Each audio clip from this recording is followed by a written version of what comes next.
I was thinking about something today talking to my wife, April, and when we did a lot of evals, we saw a lot of dogs that were in charge of the relationship. Now, what do I mean by that? And I want you to think about that. If a dog has resource aggression or resource guarding, that dog is telling the owner to back up, to that food is valuable, please step back. It's a warning sign, right?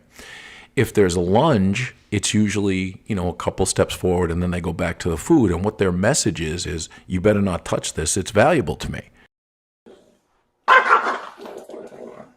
So in that instance, something comes to my mind. Who's the teacher and who's the student?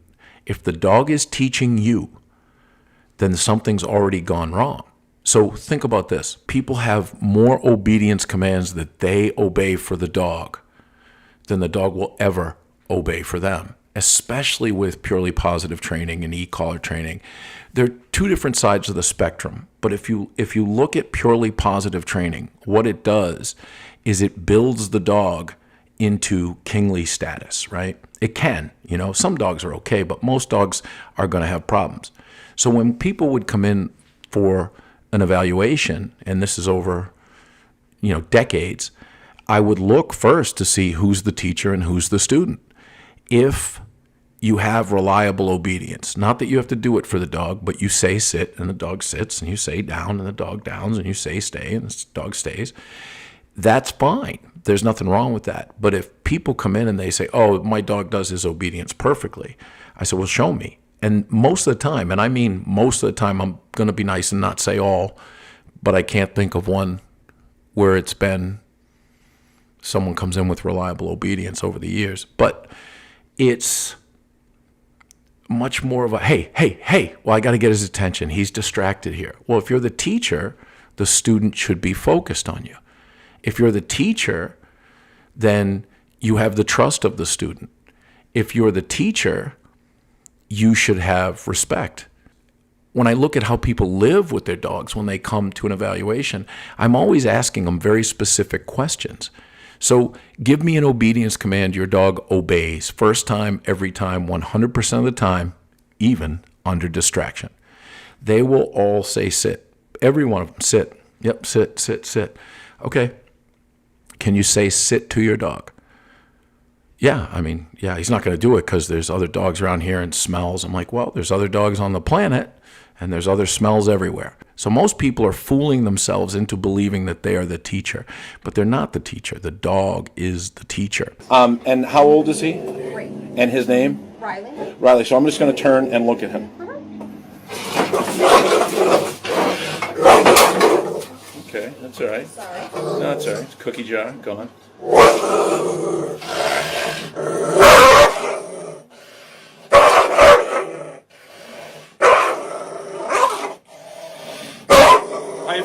How you feel about that? No? Okay. The dogs want to be the student. They don't want to be the teacher.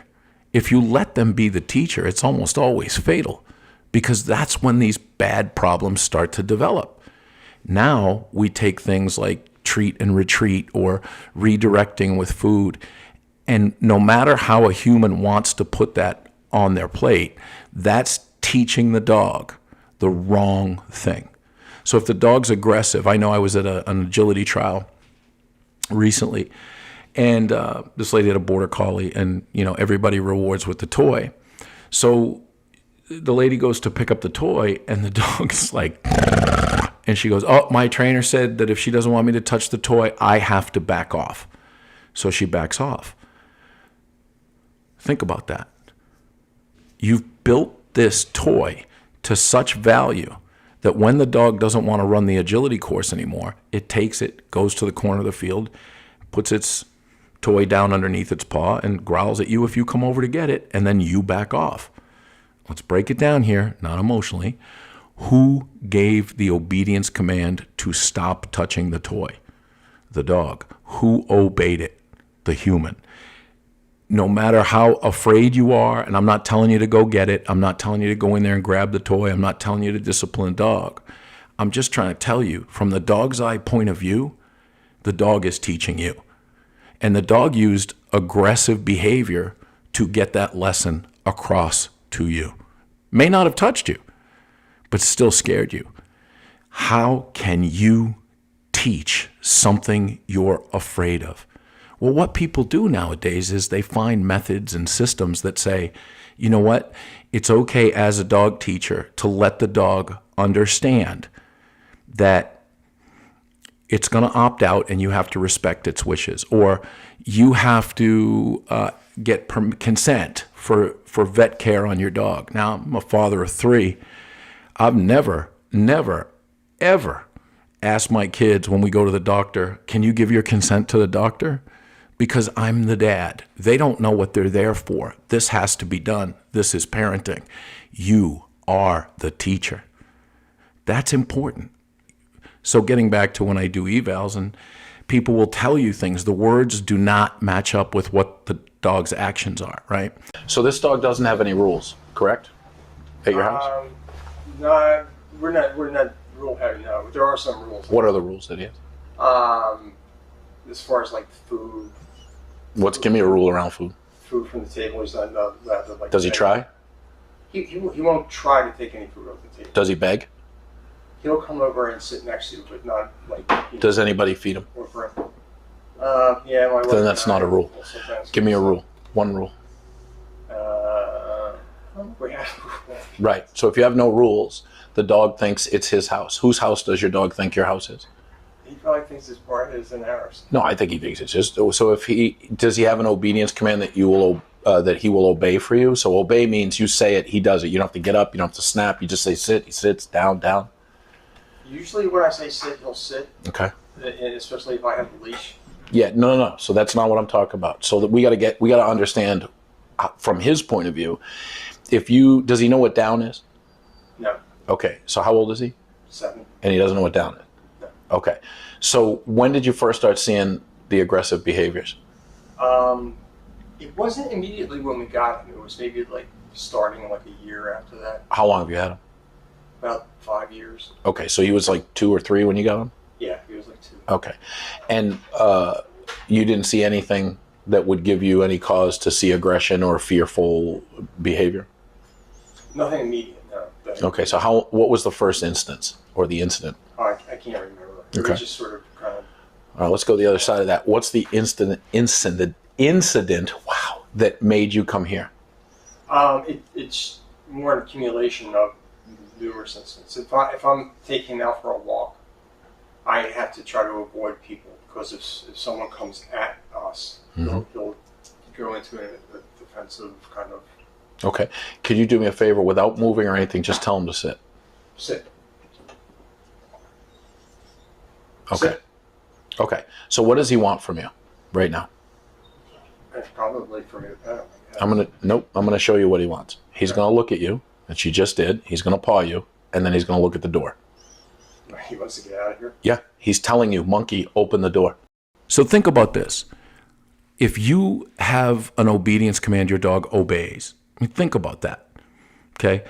Now, when you change the environment, does the dog still obey?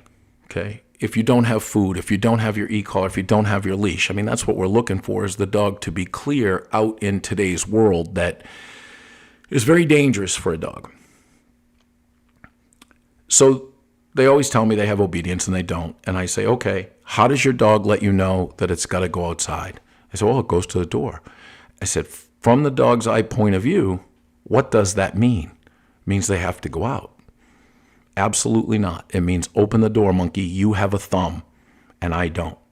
Because if the door was open, the dog wouldn't ask for shit. The dog would just go out.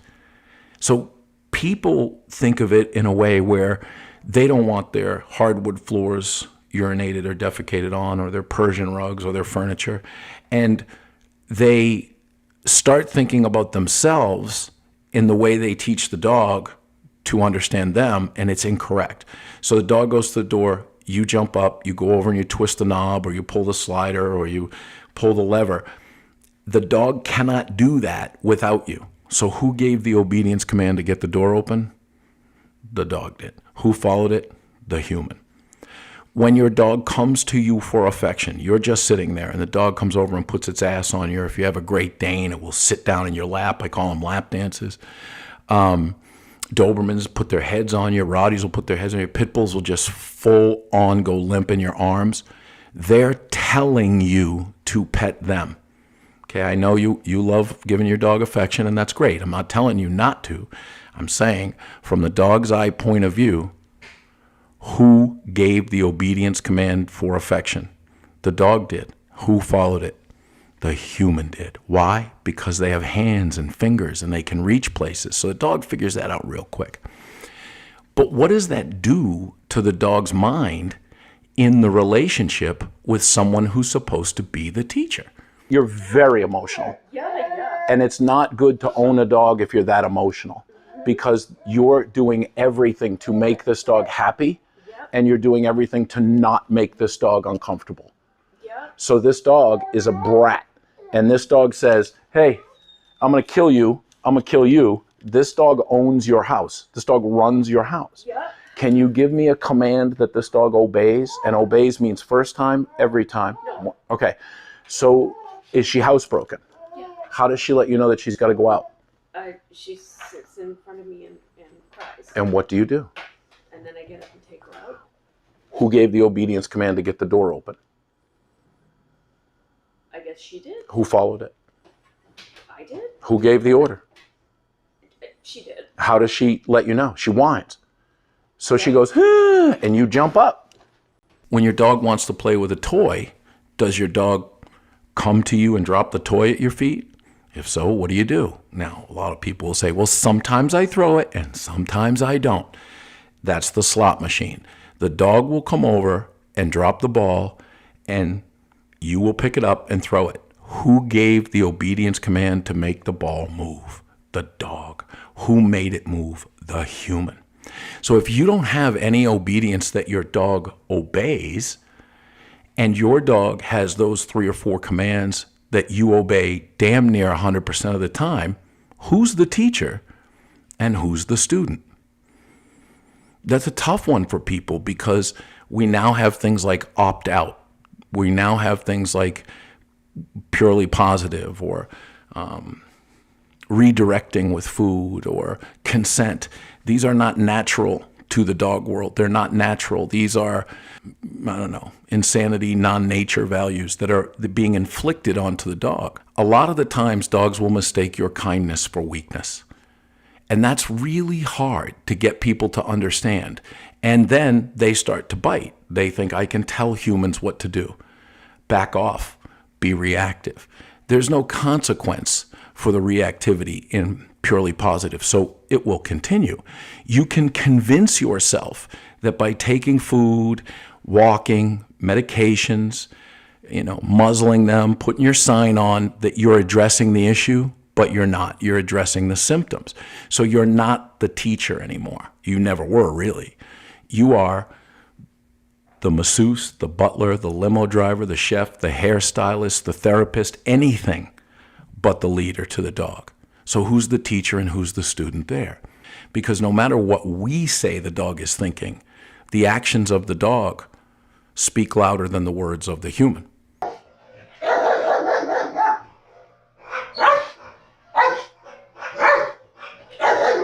What do you do to correct that behavior or address the behavior? We avoid it. I'll go down for it. Awesome. Because if she bites someone, we can't do anything with her. Right, but if you don't put her in this situation, you'll never fix it. Well, that's why you're here. Movement is dialogue to a dog. So think about that. Movement is dialogue means that when you move, you're talking. And when you talk, doesn't really matter. That's how the natural world is, right? When you see people who love, in air quotes, their dog, that's wonderful. I think that's great. But what is love to a dog? What's love to a person? Clarity, trust, and respect. Is your dog clear with what you're saying? Everybody says yes. Then why are you here to see me? Does your dog trust you? Yes. So why is your dog running away from you in fear? Does your dog respect you? Yes. Say sit. Well, he's not going to do it right now. Clarity, trust, and respect are very important things to see, not say. Clarity, trust, and respect decide who the teacher is. Dog training requires that you understand the dog's language. Well, it used to. It still does, but nobody does it. Dog training requires that you know who you are. You have a temper? You sad? You avoidant? You're like, okay, everything's great, everything's great. Who you are and how you move, your actions speaking louder than the words, are going to decide who is the teacher and who's the student. Now, it works in bad ways too, because if you go, hey, and you start walking across the room, the dog goes, oh shit, I don't know what I did, but I'm going to run away. Dog doesn't understand what you're yelling at it for. People go, oh, yes, they do. Yes, they do. No. I can't tell you how many times I hear wives coming up and saying, well, the dog listens to my husband, but not to me. He doesn't listen to your husband. He's afraid of your husband. Now, can your husband pet him? Yes, because dogs are submissive in a lot of ways to things that they are afraid of. So yes, the husband will get the love and the husband will do the correcting. But what about you and the kids? If the dog sees the husband as the teacher and it's second in command, when the husband leaves the house and he can only control the dog by yelling and being physical, where does that leave the wife and kids? You've had him since he was a little puppy. Mm-hmm. You've seen aggression starting to manifest itself. Has he been aggressive with you? He did, like, he'd be on the couch, I'd try to get him off, he'd growl at me. Yeah. And I was a little forceful with him, getting him off, you know what I mean? But he stopped that now with me. You know, like he'd be on the couch the other night, and I'd tell him, we gotta get off, and he won't growl at me now. You know, our son Abbott, who's the one that feeds him, no, he's very good for Abbott. He doesn't growl at Abbott. Abbott can come and tell him to get off the couch, and I don't think he's ever growled at Abbott, except with the bread. With the bread, He has he did. on the couch before. Mm-hmm. Okay, so he does all his obedience, sit down, stay, he'll come? not. He does sit. He does sit? Okay, can you sit and come. Can you get him to sit for me? Rocky, sit. Rocky, sit. Sit? Sit. Rocky, sit. Can you sit? Good boy. Okay, so who did the work there? I did. And then what did you do? You Well, paid he was a him? good. I said, yeah, that wasn't right, huh? No. When he wants affection, what does he do? And he jumps on me. doesn't Jumps he? on you, he almost went in utero on Yeah. you over here. He just jams his head Yeah. And in there. yeah, And what did yeah. you say to him? I didn't say anything. Yes, you did. You said no. No. He's very good. And then what did you do? I don't remember. You petted him. Good going. So who, you've done it too. Especially with me. I am like the really bottom of the pack. Like he has no respect. Yeah, for you're me the at all. omega, yep. Yeah. Yep. They become students, and they become very fearful students. The delicate balance of being a teacher and picking a good student and knowing when there's a limitation on a student, that's something that is craft, and it has to be cultivated over years and years and years. You're not supposed to get these lessons fast like they do out there in the world now. You're supposed to realize that your teachers, your mentors, are supposed to keep putting obstacles in your way so they can learn how you overcome adversity, so they can learn how you see the dog, so they can learn, are you just trying to make a buck at this? Because when you show a video on social media, you're not just showing what you know, you're showing more of what you don't know. It's a dog unable to relax.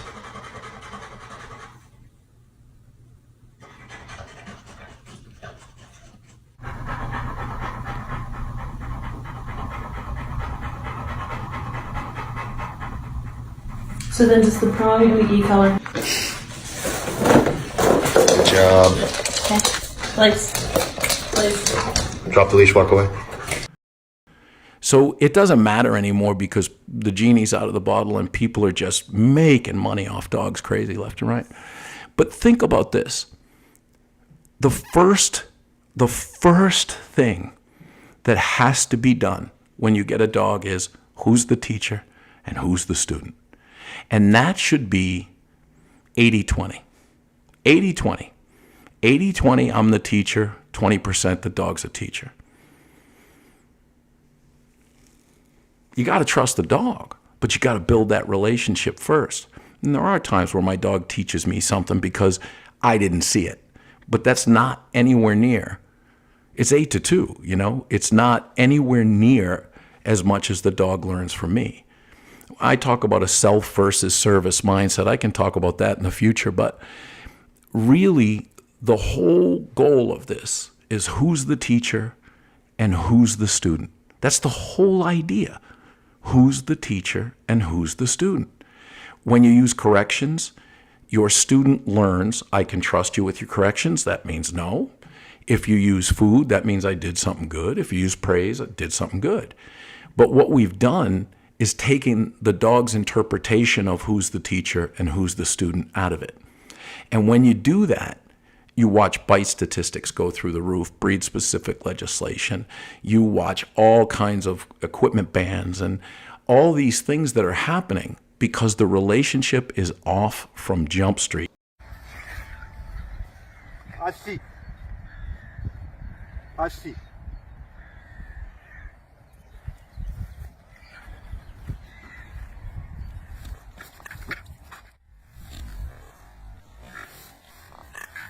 Who's the teacher and who's the student? When you understand that you're the teacher, you should go out and get as much information as you can. But you're going to go out and get the information you want, not the information you need. People want convenience. People want bullet points. People want cheap. People want quick. And that's not conducive to true dog training. This is a relationship. And it's a lifelong relationship for you and the dog. So if you start from who's the teacher and who's the student, that sounds great, doesn't it? How do you become a teacher to a dog in today's society? And how does the dog become a student after it's learned to be the teacher of humans? Who's the teacher? Who's the student? Now, back in the day, people got dogs because they needed something done. So if you were a shepherd or a hunter or whatever you were, you had to have that dog understand you were in charge. Now, when people say that now, we've seen so many videos with dogs just getting annihilated by trainers.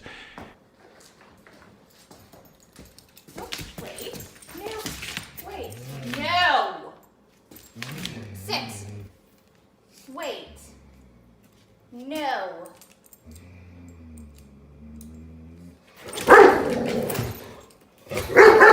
Back up!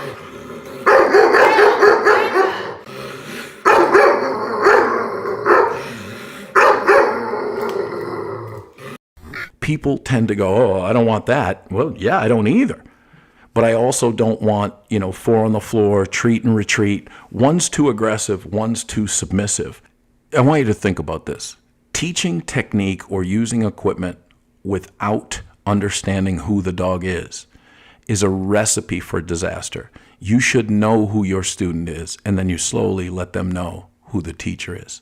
Because they're opportunistic, they're going to try to say, no, I want to do this. The teacher says no more than the teacher says yes. And the yes has to be earned, not given or taken. I want you to think about that. And I do thank you for listening. If you have any suggestions on what we can cover for a topic, I'd love to hear them.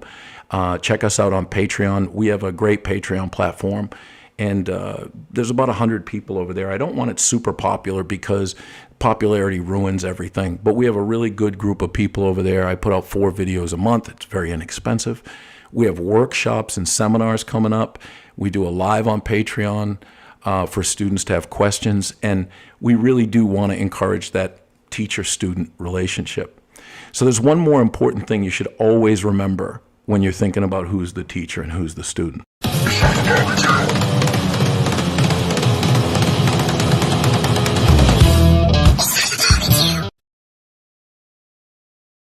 And how old is he? 3. And his name? Riley. Riley, so I'm just going to turn and look at him. Okay, that's all right. Sorry. No, that's all right. It's cookie jar, gone.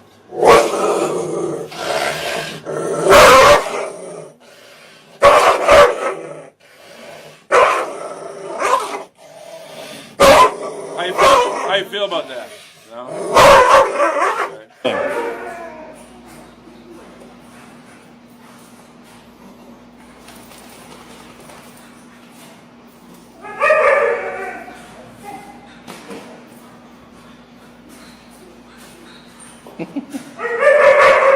Is that better?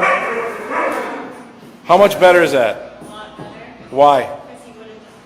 Because he would have just bit his face off, right?